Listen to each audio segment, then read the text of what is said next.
السلام عليكم ورحمة الله متتبعينا الكرام في درس جديد ديال الإكسل. غادي نشوفوا شنو هو الإكسل ونشوفوا الطرق كيفاش نتعلموا نخدموا بالإكسل اللي أغلبية تيبغيو يستعملوه وما تيعرفوش يخدموا به. أولا الإكسل هو واحد لوتي ديال السيتي دو تكست ولا كرياسيون ديال لي طابلو، سوا كانوا دي طابلو غير دي تكست سون كالكول، ولا دي طابلو فيهم لي كالكول، ولا فيهم دي فونكسيون دي فورميلير. قبل ما نبداو نشوفو ناخدو نظرة يعني إجمالية على الإكسل، شنو هو الإكسل، علاش كيتكون الإكسل، وشنو هما لي زيليمون ديالو. أولا الإكسل هو واحد لوتي ديال الدريساج ديال الطابلو، وكنقدروا نديرو بها لي كالكول. هادشي بالنسبة للناس المبتدئين. هاد الدروس متوجهة للناس المبتدئين اللي مازال ما تعرفوش مزيان الإكسل وباغيين يتعلموا ليه. الإكسل واحد لوتي ديال دريساج دو طابلو، سواء ان طابلو اللي هو نورمال ولا ان طابلو اللي فيه دي كالكول وفيه دي فونكسيون. الإكسل بحال كاع اللوجيسيال ديال مايكروسوفت اوفيس، تكون فيه واحد لو منيو هنايا اللي الفوق، وسط منها تيكونوا بزاف ديال لي فونكسيوناليتي اللي تيتابليكاو. علاش تيتابليكاو؟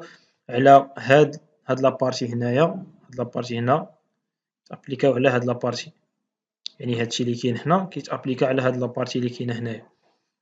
كاينين لي فونكسيون ديال ميزون فور، الكرياسيون ديال الطابلو، لي موديل دو طابلو،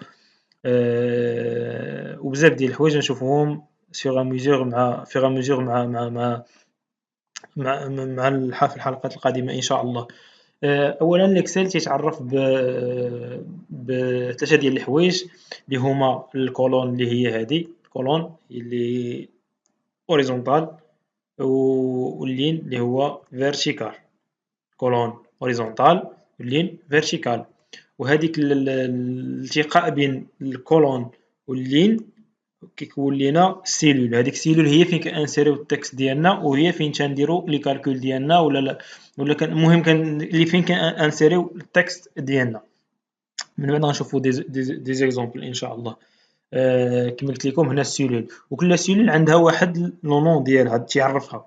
يعني مثلا غنسيزي واحد التكست في واحد السيلول، خصني نعرف شنو هي ديك السيلول اللي سيزيت فيها انا التكست ديالي. مثلا هاد السيلول الرقم ديالها او التعريف ديالها هو سي 3، تكون مكتوبه هنا في هاد لابارتي سي 3.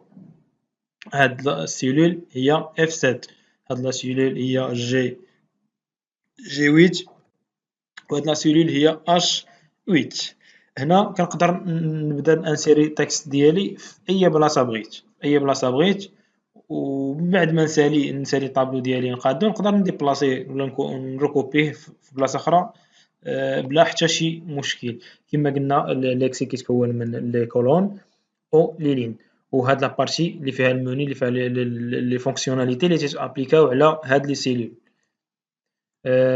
من بعد ان شاء الله اون فوا كنسيليكسيوني مثلا السيلول ديالي، كنقدر نبدا نكتب فيها مثلا تكست.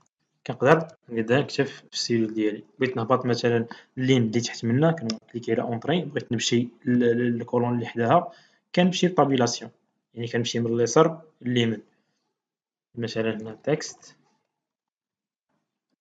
نومبر، شي نومبر هكا. زعما هادي لي سيلول كيقبلوا الالفا نيميريك، يعني كيكتبوا التكست والنيميراسيون وحتى لي سامبول.